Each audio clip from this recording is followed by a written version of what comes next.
किसी घने वन में एक बहुत बड़ा शेर रहता था। वह रोज शिकार पर निकलता और एक ही नहीं, दो नहीं, कई कई जानवरों का काम तमाम देता। जंगल के जानवर डरने लगे कि अगर शेर इसी तरह शिकार करता रहा तो एक दिन ऐसा आएगा कि जंगल में कोई भी जानवर नहीं बचेगा।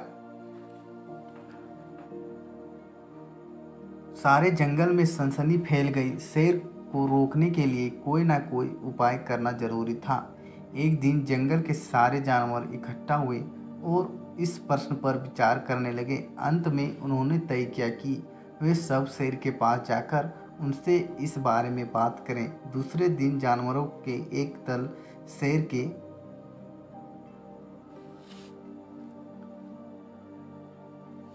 दूसरे दिन जानवरों के एक दल शेर के पास पहुंचा। उनके अपने ओर आते देख शेर घबरा गया और उसने गरजकर पूछा, क्या बात है, तुम सब यहाँ क्यों आ रहे हो?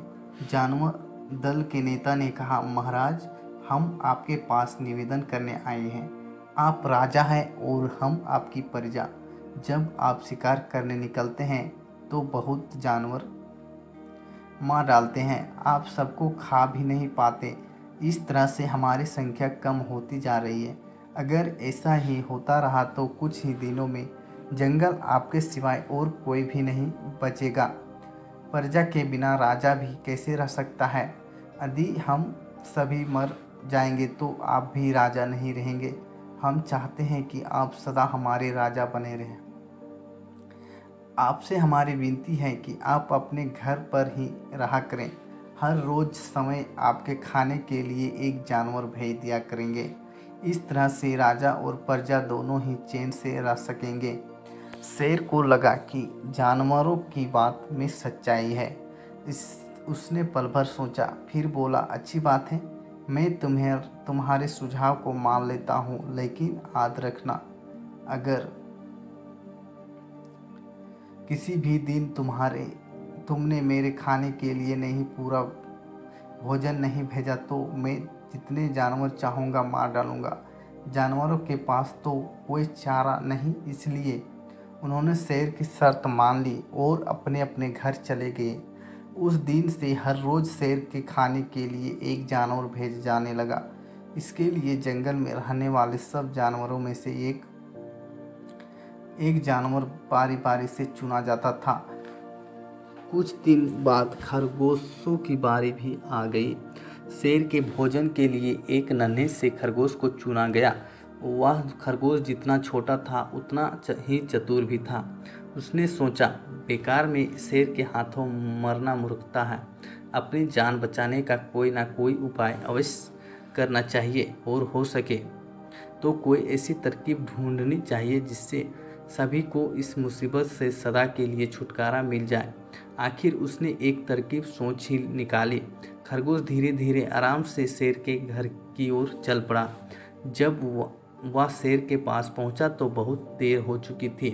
भूख के मारे शेर का बुरा हाल हो रहा था।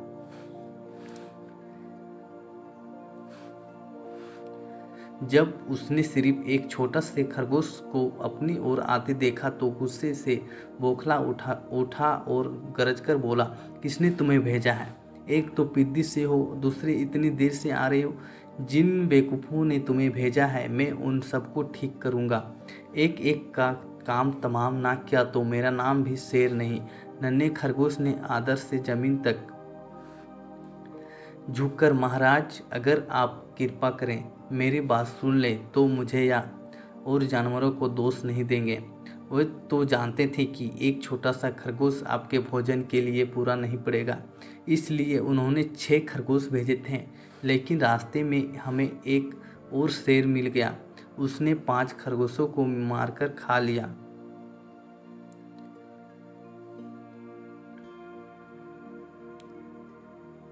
यह सुनते ही शेर दहाड़कर बोला, क्या कहा? दूसरा शेर कौन है वह? तुमने उसे कहाँ देखा? महाराज, वह तो बहुत ही बड़ा शेर है। खरगोश ने कहा, वह जमीन के अंदर बनी एक बड़ी गुफा में से निकला था।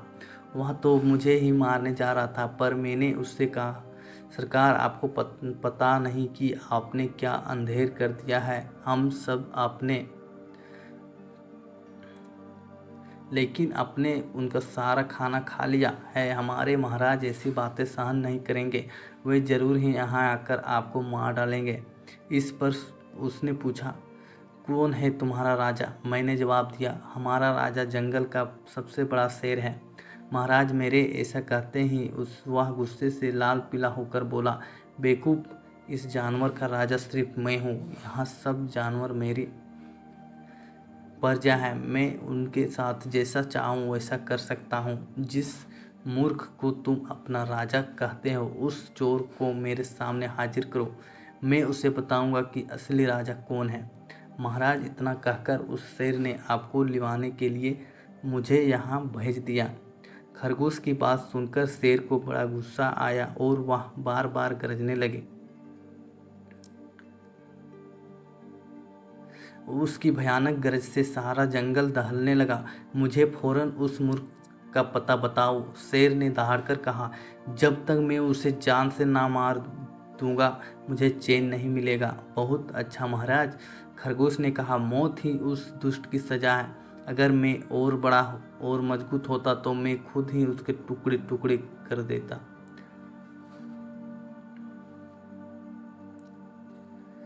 चलो रास्ता दिखाओ, शेर ने कहा। फौरन बताओ किधर चलना है।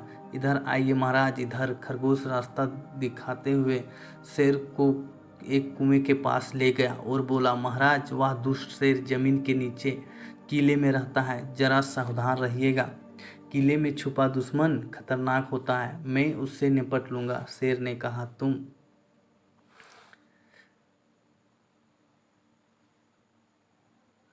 मैं उससे निपट लूँगा। शेर ने कहा, तुम यह बताओ कि वह कहाँ? पहले जब मैंने उसे देखा था तब तो वह यहीं बाहर खड़ा था। लगता है आपको आते देखकर वह किले में घुस गया। आइए मैं आपको दिखाता हूँ।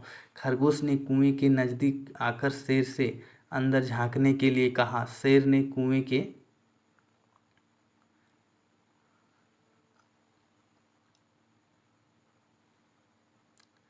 अंदर झांका तो उसे कुएं के पानी में अपनी परछाई दिखाई दी। परछाई को देखकर शेर जोर से दहाड़ा। कुएं के अंदर से आती हुई अपने ही दहाड़ने की गूंज सुनकर उसने समझा कि दूसरा शेर भी दहाड़ रहा है। दुश्मन को तुरंत मार डालने के इरादे से वह फौरन कुएं में कूद पड़ा। कूदते ही पहले तो वह कुएं की दीवार से टकराया, फिर धड़ाम से पानी में गिरा और डूबकर मर गया। इस तरह चतुराई से शेर से छुट्टी पाकर नन्हा खरगोश घर लौटा। उसने जंगल के सारे जानवरों को शेर के मारे जाने की कहानी सुनाई। दुश्मन के मारे जाने की खबर से सारे जंगल में खुशी फैल गई। जंगल के सभी जानवर खरगोश की जय जयकार करने लगे। तो दोस्तों, इस कहानी से हमें पता चला कि घोर संकट की परिस्थितियों में भी हमें सूझबूझ और चतुराई से काम करना लेना चाहिए और आखिरी दम तक प्रयास करना चाहिए।